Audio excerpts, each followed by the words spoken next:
This country, who's a love follower and practitioner of the music genre, top of the trombonist, singer and songwriter's list of impressive contributions has to be her work with trumpeter Marcus Wyatt, and the unique multi-instrumentalist is Carlo Mombelli, respectively. Those who know her well think she is, of course, the 2016 SBYA Award winner for jazz, and is long overdue and very deserved. Well, she's here this morning to tell us more about her award. Good morning. Welcome to Morning Live. Hi, Lily. Thank you. What does this mean on a personal level and on a musical level to be awarded SBYA for jazz?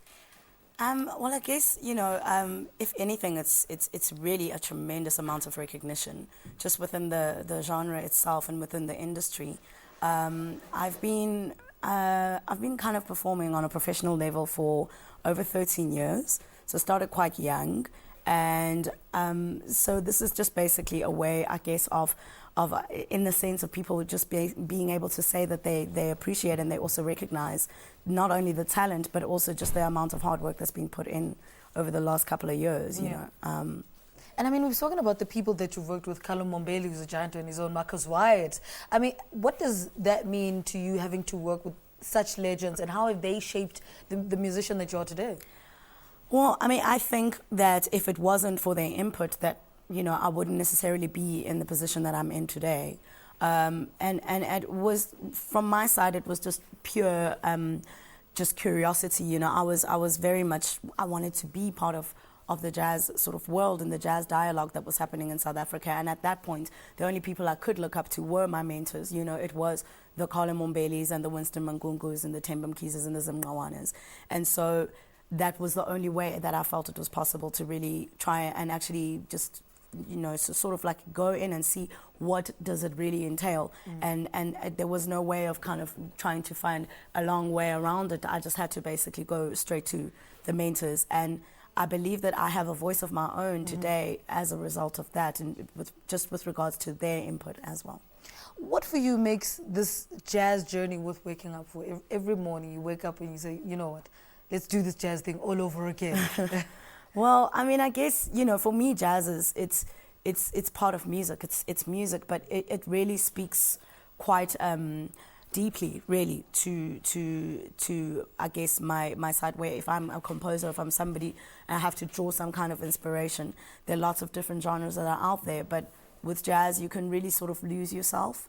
It's one of those genres where you're allowed to have a little bit of a platform where you can actually just express yourself in the most truest form. So I always feel that essentially there's a way that I can express myself within the jazz music. There's some kind of place where I can always be myself, really, without having to think about it. What can we expect from Siya in the rest of whatever's left of this year and next year? Well, at the moment, I'm busy working on a production at the Market Theatre, which is opening, I think, on the 20th, which is on this Thursday. It's called Songs from Jazztown, directed by James Ngobo. So I'm working on that, and I'm also trying to do a couple of extra performances just to Siya Makuzeni, especially with the traction of having the Standard Bank Young Artist Award. I would like to actually just be able to go out there into the fold and play a little bit more jazz for people. So I'm trying to see if I can do that now. In your mind now, have you decided who you're going to work with for Grahamstown? Who else can be on this quintet, if you can?